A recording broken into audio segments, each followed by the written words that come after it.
Hello student, কেমন আছো সবাই? মুন্না ইংলিশ কর্নারে তোমাদেরকে স্বাগতম। আসসালামু আলাইকুম। তোমাদের মেডিকেল প্রস্তুতিকে সহজ করার জন্য আমি আবার হাজির হলাম তোমাদের সামনে।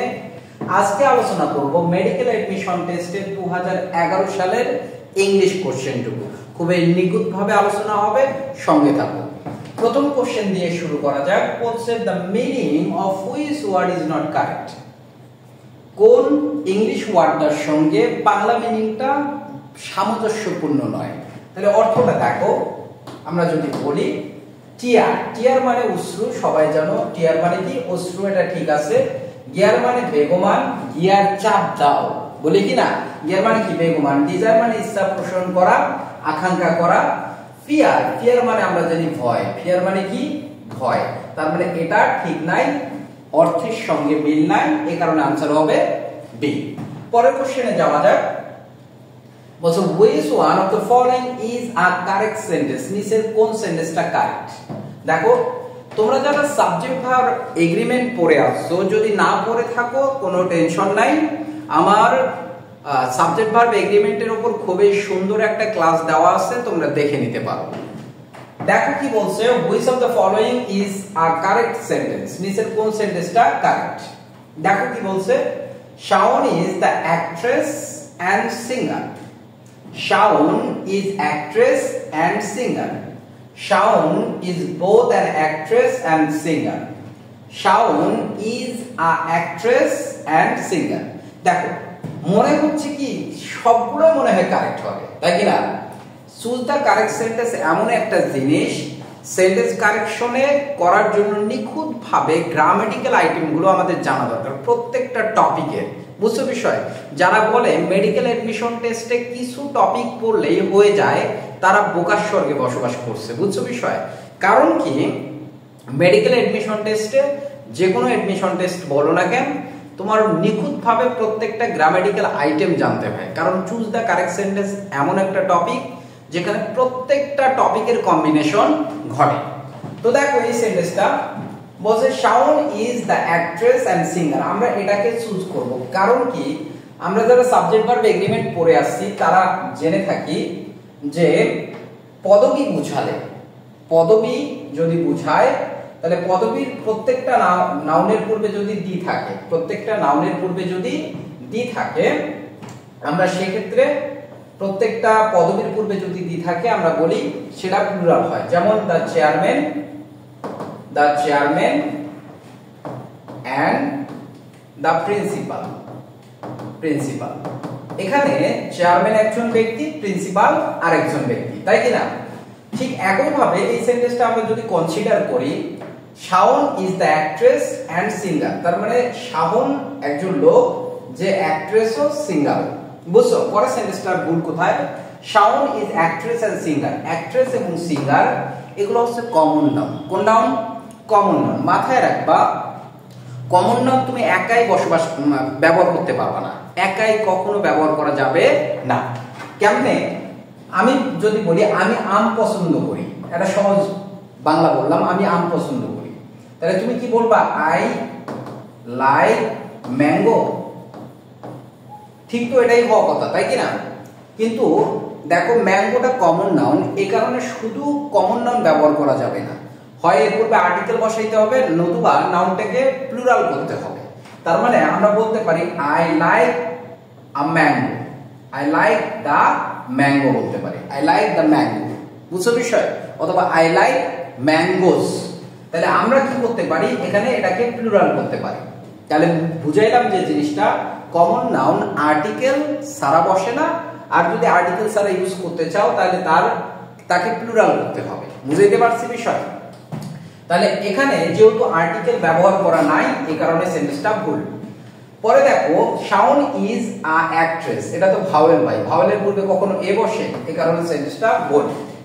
Shaon is both an actress and singer, এই যে বোথ কথা ব্যবহার করছে, তাই কি না? তাহলে এটা ব্যবহার করার দরকার নেই, কারণ বোথ ব্যবহার করার এখানে কোনো প্রশ্নই আসে না।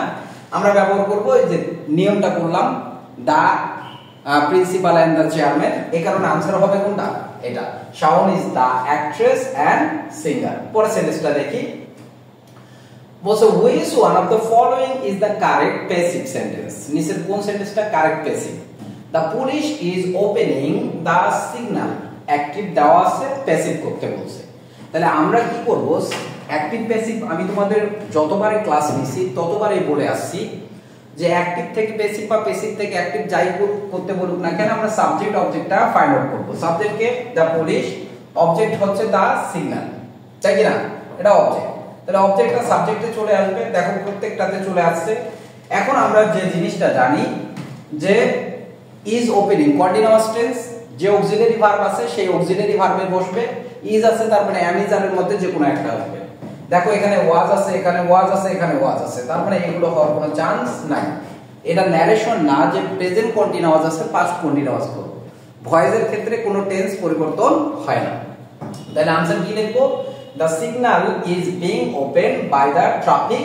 police ঠিক আছে आंसर কোনটা এটা তাহলে being হলো কেন কন্টিনিউয়াস টেন্সে অক্সিলারি ভার্বের পরে being যুক্ত করতে হয় এরপর v3 বসে তারপর বাই তারপর সাবজেক্ট সাবজেক্ট হচ্ছে the traffic police বুঝছো বিষয় পরের কোশ্চেনে যাই আচ্ছা এখন আমি একটু নিজের অ্যাডভার্টাইজ করি তোমরা যারা মেডিকেল প্রস্তুতি নিতে চাচ্ছ অর্থাৎ এসএসসি পরীক্ষার পরে যারা মেডিকেল প্রিপারেশন নিতে যাচ্ছ অথবা ভার্সিটি অ্যাডমিশনের প্রিপারেশন নিতে যাচ্ছ ইংলিশের খুবই দুর্বলতা আছে বা ইংলিশ ভালো মোটামুটি পারো তাদের জন্য আমার এসএসসি পরীক্ষার 2 দিন পরেই ব্যাচ শুরু হয় অফলাইন অনলাইন দুটাই তোমরা চাইলে আমার এই নম্বরে কন্টাক্ট করতে পারো এডমিশন ব্যাচের জন্য আশা করি আমি আমার সঙ্গে যদি দীর্ঘ অর্থাৎ 2 মাসের আমার কোর্স এই 2 মাসের কোর্স যদি করো তাহলে 15 এর মধ্যে ইনশাআল্লাহ 15ই পাবা ঠিক আছে আবার ভার্সিটি এডমিশনে যেখানে যত মার্ক আছে ইনশাআল্লাহ তত মার্কেই পাবো ঠিক আছে পরের কোশ্চেনে চলে যাওয়া যাক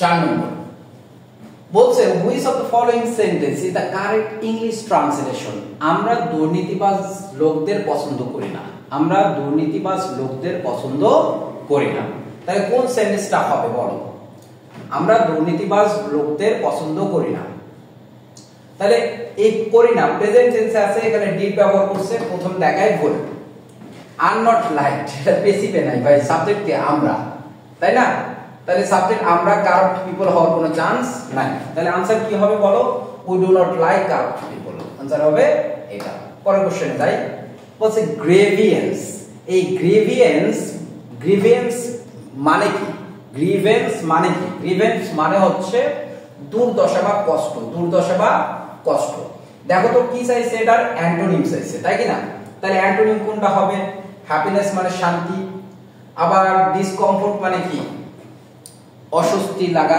তাই না মানে কষ্টের সিনোনিম আর কি ডিস্ট্রেস মানে দুর্দশা পিস মানে প্রশান্তি তাহলে আমরা গ্রেভিয়েন্স এর সিনোনিম হিসেবে হ্যাপিনেস ব্যবহার করতে পারি কি ব্যবহার করতে পারি হ্যাপিনেস বুঝছো এরপরের কোশ্চেনটা দেখো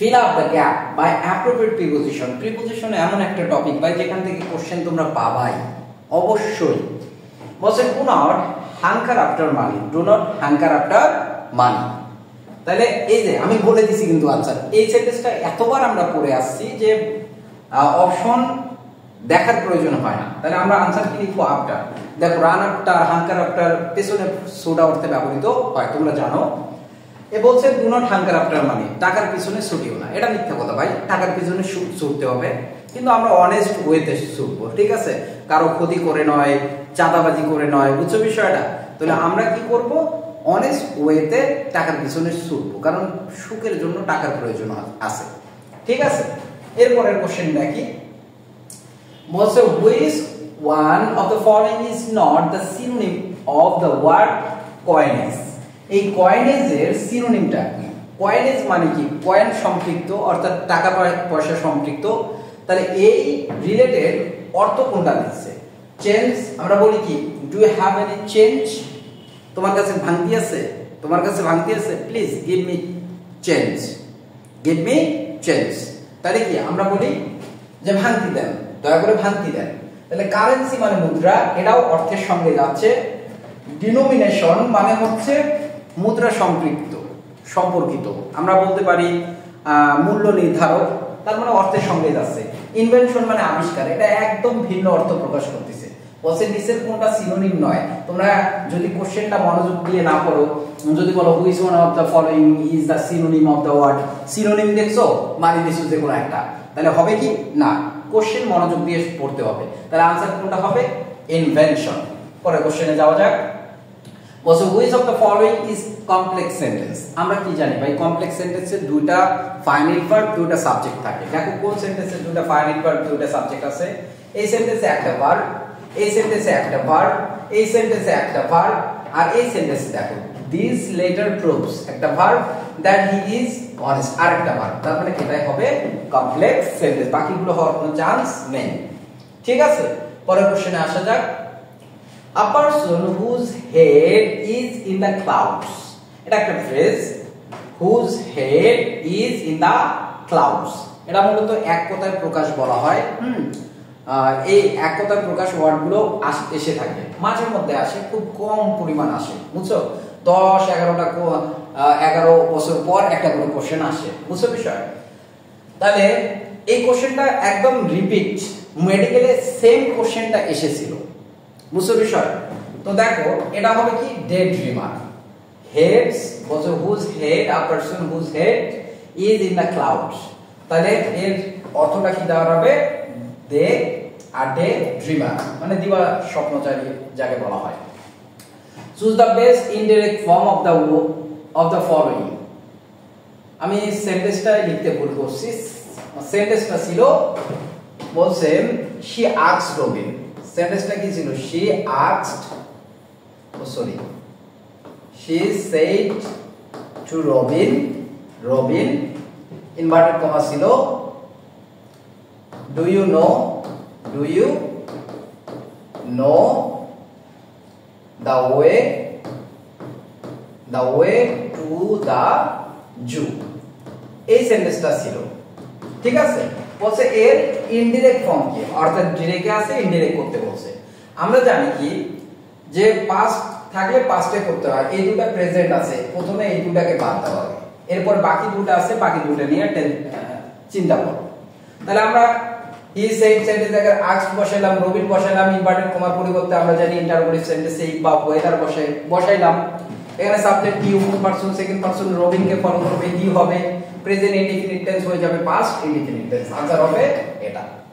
কারণ আমরা জানি ন্যারেশনে প্রেজেন্ট ইনডিফিনিট টেন্স থাকলে পাস্ট ইনডিফিনিট টেন্স হয়, এটা যেহেতু টেন্স চেঞ্জ করে নাই এই কারণে এটাও ভুল। পরের কোশ্চেনে যাওয়া যাক। বলছে complete the sentence by the appropriate word in the gap from the words given below. Though Bangladesh is a referent country, যদিও বাংলাদেশ হচ্ছে একটা কি দেশ, নদীমাতৃক দেশ, it faces a scarcity of flowing water, ঠিক আছে? তাহলে দেখো কি হবে, yet এটা কনজাংশন, কম্পাউন্ড সেন্টেন্সের পার্ট, কনজাংশন কম্পাউন্ড সেন্টেন্সের। তো দেখো এটা কমপ্লেক্স সেন্টেন্স অলরেডি দো আছে, তাহলে এটাকে কমপ্লেক্স কম্পাউন্ড দুইটা করা যাবে কি না, এই কারণে yet বাট হওয়ার কোনো প্রশ্নই আসে না। এই অলওয়েজ যে অ্যাডভার্বটা আছে এটা মূলত সাবজেক্ট এবং ভার্বের মাঝখানে বসে, এই কারণে এটাও আমরা ব্যবহার করতে পারতেছি না, তাহলে आंसर কোনটা হবে, অকেশনালি। অলওয়েজ কথাটা বসাও যদি অর্থের সঙ্গে মিল থাকবে না, কারণ কি বলছে যদিও বাংলাদেশ হচ্ছে নদীমাতৃক দেশ, এটা ফেস করে, এটা সম্মুখীন হয় পানির প্রবাহের সংকট, ঘাটতি, অভাব, পানির প্রবাহের অভাব। বাংলাদেশে কি সবসময় পানি প্রবাহের অভাব থাকে না? অবশ্যই না। আমাদের পাশে একটা বন্ধু দেশ আছে, হ্যাঁ, একদম 100% চুতিয়া দেশ আছে, তাই কি না? যে দেশের কাজ কি বলো ভাই, যখন পানির প্রয়োজন নাই তখন একদম খুলে দিচ্ছে, ফারাক্কাবাদ খুলে দিচ্ছে, আর বন্যায় প্লাবিত হয়ে যাচ্ছে, আর যখন পানির প্রয়োজন তখন পানি দিচ্ছে না। তার মানে কখনো পানির প্রবাহ একদম বেশি, কখনো আবার কম, এই জন্য অকেশনালি ব্যবহার করবো, মাঝে মধ্যে, ঠিক আছে? এরপরে কোশ্চেন দেখো, choose the correct preposition to complete the following sentence, he lives dash honest mean. তোমাদের যদি কেউ বলে থাকে ভাই বিগত বছরের কোশ্চেন এডমিশনে রিপিট হয় না, তাকে ধরে একটা থাপ্পড় বসাই দিবা, বুঝাইতে পারছি? আমি চোখ একদম চোখে হাত দিয়ে দেখাই দিতে পারি যে এই কোশ্চেনটা রিপিটেড, এর আগের কোশ্চেনেও রিপিটেড পাইলাম, বুঝছো বিষয়? তার মানে বারবার একই কোশ্চেন গুলো আসতেছে।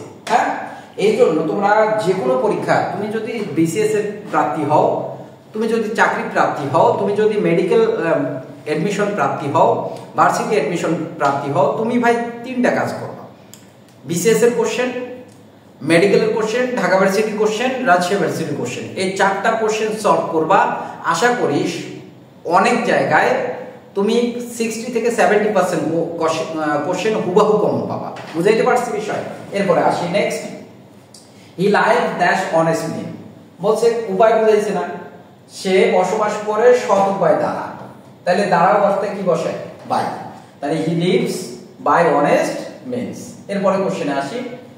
Which one of the following is a correct sentence? বলছে নিচের কোন সেন্টেন্সটি কারেক্ট? তো দেখো কোন সেন্টেন্সটা কারেক্ট হবে, একটু চিন্তা ভাবনা করো। এর মধ্যে তোমরা কমেন্ট সেকশনে একটা কমেন্ট জুড়ে দাও, আজকের ক্লাসটা কেমন হইলো, এবং একটা লাইক করে দাও। এগুলো বলতে হয় কেন ভাই? আমি তো কষ্ট করে তোমাদের জন্য ক্লাস রেকর্ড করতেছি। এখন বাজে 12:30, আমি রাত 12:30টায় তোমাদের জন্য ক্লাস রেকর্ড করতেছি। এটা কি কষ্টদায়ক না ভাই? আমি ফ্যামিলিকে সময় দিব, এটা করবো ওটা করবো। তোমরা একটু কমেন্টস করো, লাইক করো, আমিও ইন্সপায়ার পাই, আমিও তোমাদের জন্য কাজ করতে একটা আগ্রহ পাই। বুঝছো বিষয়? এখন দেখো বলছে which of the following is a correct sentence, নিচের কোন সেন্টেন্সটা কারেক্ট? বলছে do you have a complain against me? Do you have কখনো হবে ভাই? ডু যদি থাকে প্রেজেন্ট ইনডিফিনিট টেন্সে ভার্বের টেন্স ফর্মে হবে। বুঝছো বিষয়? এরপরে ডু ইউ হ্যাভ, ইউ এর পরে হ্যাজ হবে?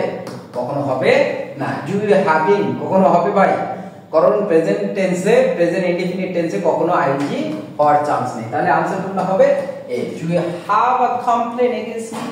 আমার বিরুদ্ধে কোনো তোমার কি অভিযোগ আছে? Do you have any complain against me? আমার বিরুদ্ধে তোমার কোনো কমপ্লেইন আছে? এরপর দেখো বলছে which of the following idiom content correct English meaning? Idiom phrase পড়তে হবে। ইডিয়ম ফ্রেজ তোমার ভাষাটাকে সুন্দর করবে, ইডিয়ম ফ্রেজ তোমার ভাষাটাকে এক মাধুর্যপূর্ণ করবে, অ্যাট্রাকটিভ করবে। বুঝছো বিষয়?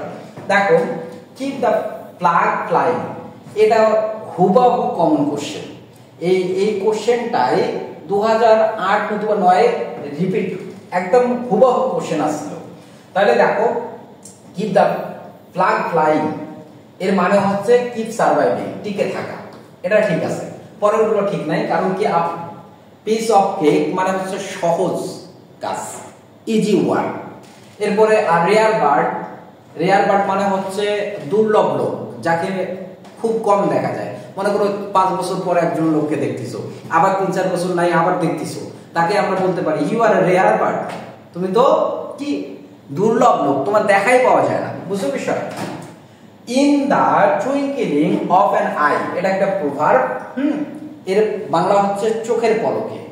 I will come in the twinkling of an eye, তুমি চোখের পলক ফেলতে ফেলতে আমি চলে আসবো, বলতে পারি না আমরা? এরপরে কোশ্চেন দেখো which of the following is complex sentence? এই যে সেন্টেন্স ফাইন্ড আউট থেকে কোশ্চেন প্রচুর পরিমাণ আসে। বুঝছো বিষয়? এই কোশ্চেন গুলো ফাইন্ড আউট করার ক্ষেত্রে খুবই সহযোগিতা করে। কিভাবে? আমরা দেখো সিম্পল সেন্টেন্স কি একটা ফাইনাল ভার্ব একটা সাবজেক্ট থাকবে, কম্পাউন্ড সেন্টেন্স কি and but or yet still otherwise so therefore, এগুলো দ্বারা যুক্ত থাকবে। আর বাকি কনজাংশন যে ক্লোজের মধ্যে যে সেন্টেন্সের মধ্যে থাকবে সেটা কমপ্লেক্স সেন্টেন্স। একদম সেন্টেন্স ফাইন্ড আউট শেষ। একটা সাবজেক্ট একটা ফাইনাল ভার্ব, কোনো কনজাংশন নাই, এটা হচ্ছে simple sentence. And but or yet still otherwise so therefore থাকবে কম্পাউন্ড সেন্টেন্স, বাকি কনজাংশন থাকবে কমপ্লেক্স সেন্টেন্স। দেখো তাহলে our night would have been very joyous, এই সেন্টেন্সটা সিম্পল সেন্টেন্স, কারণ একটা ভার্বই আছে এখানে। it is a very pitiable sight, একটা ভার্ব আছে। the evil that man do lives after them, the evil that man, এরপর সেন্টেন্স দেখো the colors of the snakes were very beautiful, তাহলে आंसर কি হবে? এটা হবে, এই आंसर হবে এটা। মূলত সেন্টেন্সটার মধ্যে একটু ভুল আছে। The evil man do, the evil man do, এখানে does হইতো the evil that man do, তাহলে lives after them। এই যে এখানে একটা ভার্ব আছে, এখানে আরেকটা ভার্ব আছে, এই কারণে দুইটা ভার্ব যেহেতু আছে আবার that কনজাংশন দ্বারা যুক্ত আছে, এই রিলেটিভ প্রোনাউন যেগুলোতে থাকে, রিলেটিভ প্রোনাউন যে ভাগ সেন্টেন্সগুলোতে থাকে 100% কমপ্লেক্স সেন্টেন্স, এই কারণে आंसर হবে এটা। ঠিক আছে, আজকের আয়োজন এই পর্যন্ত। তোমরা ভালো থাকো, সুস্থ থাকো, ভালোভাবে প্রিপারেশন নাও। আর আমার ভিডিওগুলো ভালো লাগলে তোমাদের বন্ধুদের সঙ্গে শেয়ার করো, আমিও উপকারিত হই এবং তোমাদের বন্ধুরাও উপকারিত হোক। ঠিক আছে, ভালো থাকো, সুস্থ থাকো, আল্লাহ হাফেজ।